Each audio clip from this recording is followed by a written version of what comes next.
Hello guys, welcome back to my vlog guys. So matagal din guys, hindi tayo nakapag-upload. So ngayon guys, meron tayong gagawin. Ito guys, isang charger ng laptop. So guys, nung hindi pa tayo nagba-vlog, tayo rin ang gumawa nito guys. Matagal na ang panahon guys. So tayo ang gumawa nito. So ngayon, binalik na naman sa atin. Ang sira dati guys, itong cord niya guys, ito. So tapos ngayon binalik na naman sa atin. Ilang taon na yun guys, mula nang ni-repair natin ito dati guys. So hindi pa tayo nagba-vlog noon guys. So ngayon guys, ito tingnan natin kung ito pa rin ba yung sira guys. Okay, so plug in tayo guys. Ayan, Acer ito guys, Acer. So plug in tayo guys, plug in. Yan, tapos tingnan natin dito kung may lalabas ba na voltage. Yan, maliit siya guys. So maliit guys, maliit.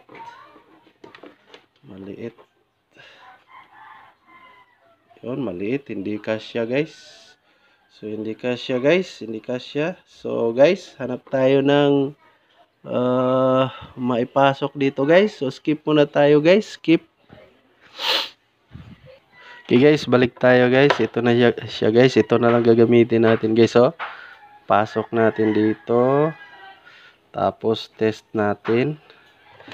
Ito yung negative. Dito yung negative guys. Ito yung negative. Tapos dito yung positive guys. So, yung negative. Tapos dito yung positive. Tapos test natin. Yan, tingnan yung tester guys. 0.2. So, walang lumalabas na voltage guys. Yan. Yan natin. Ayusin natin. Ayusin natin guys.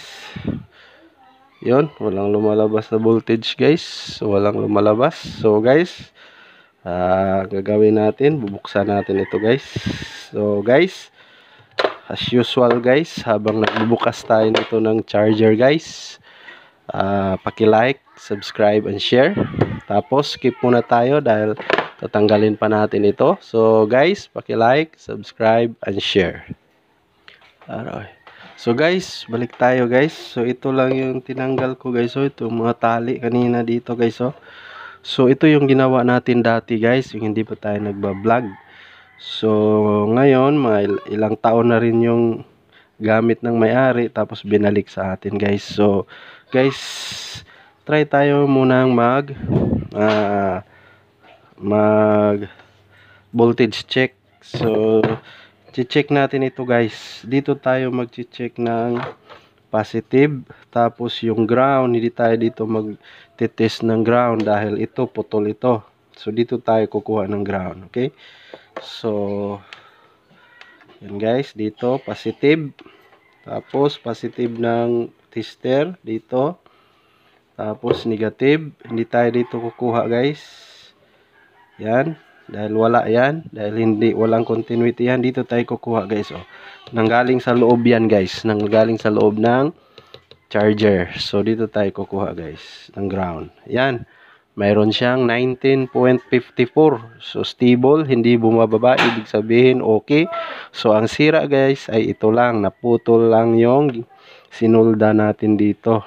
Yung unang sinulda natin, naputol lang siya guys. So binalik ng may-ari, matagal na rin yon, mga ilang taon na rin yon. Tapos binalik na naman sa atin. So hindi pa tayo nagba-vlog noon, ito yung ni-repair natin. So ngayon, balik naman siya sa atin. So ito guys, oh. Yan, mayroon siyang 19.53 volts. Yan ang supply ng laptop, 19 volts. Okay? So, ang gagawin natin ay babalik natin ito dito. Magdugtong tayo, guys. So, guys, habang magdugtong tayo, paki-like, subscribe, and share. So, guys, para hindi na humaba ang video, papakita ko na lang mamaya.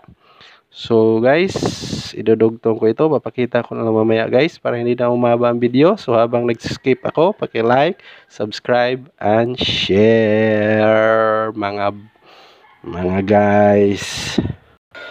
Okay guys, patuloy tayo guys. So ito guys, hot air. So naglagay tayo dito guys ng shrinkable tubes ito. So i-hot air natin itong shrinkable tubes guys. So mag hot air tayo guys. Ito.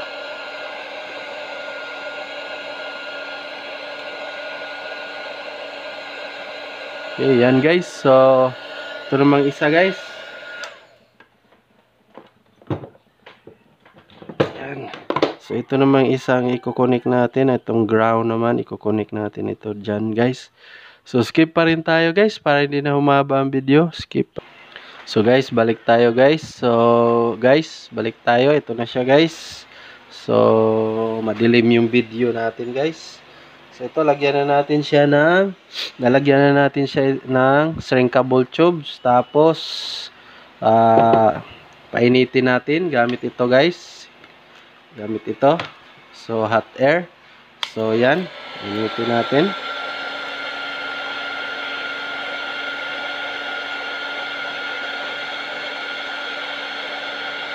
So guys,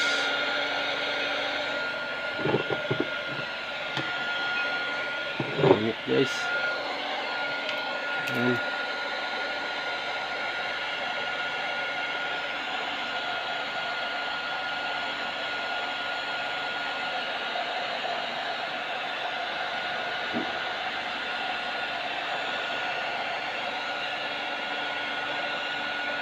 So guys, habang nag-hot air tayo dito guys, paki-like, subscribe, and share na rin guys.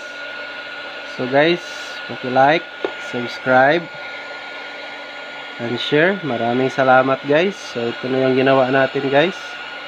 Okay, so ito na yung ginawa natin guys.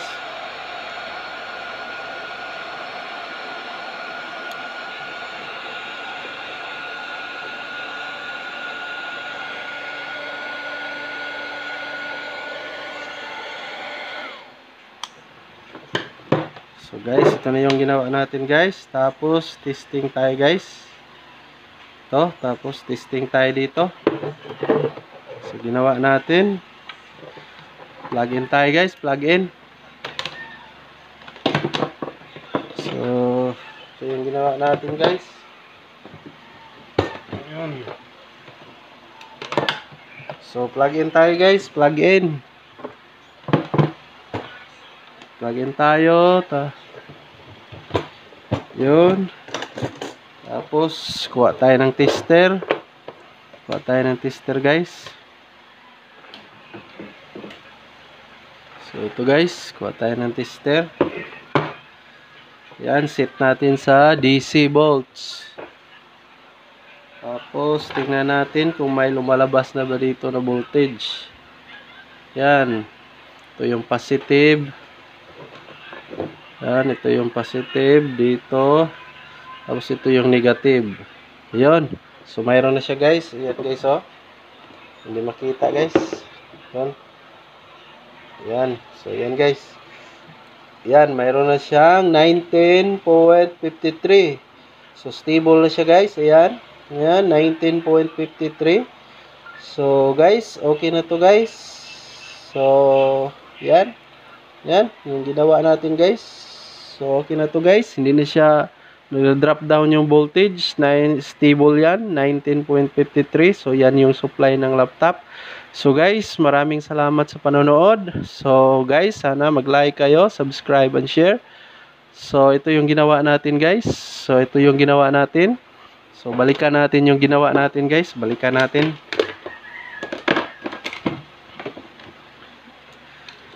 So yan, balikan muna natin guys dahil kanina ang dilim ng video natin guys. Dahil against the light guys. Okay, so plug out muna tayo, plug out. So ito yung ginawa natin guys. So ito guys, Acer. So dati ginawa na natin ito.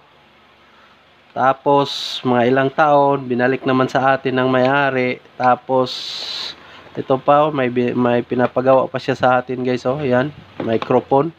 So sa next vlog na lang ito guys. So ang may-ari nito guys at saka itong microphone ay isa lang. So guys, ito pinagawa na sa atin ito dati. Yung hindi pa tayo nagba-vlog, pinagawa na sa atin ito dati. So mga ilang taon, binalik na naman sa atin. Ganun pa rin yung issue. Dito pa rin itong cord niya. Kasi ito yung most common na sira ng charger. So itong cord niya, napuputol ito dito guys, oh. So ito yung dinugtong natin, lagyan natin ng shrinkable tubes. Tapos yan na siya guys. Tapos guys,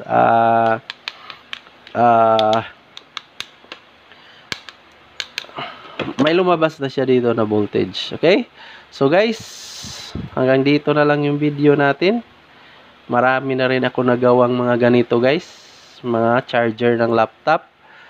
Iisa lang yung sira. Ganito lang yun guys. Yung iba guys, dito talaga sa board ang may tama. So, nung una hindi pa tayo nag-repair, marami tayong nagawa ng mga ganito. Okay guys, so maraming salamat sa panonood. Maraming salamat guys. Sana hindi kayo magsawang magsubaybay sa susunod pa ng mga video. Maraming salamat guys. See you sa next vlog. See you sa next vlog dito guys. Dito sa microphone. See you sa next vlog. Okay? So maraming salamat.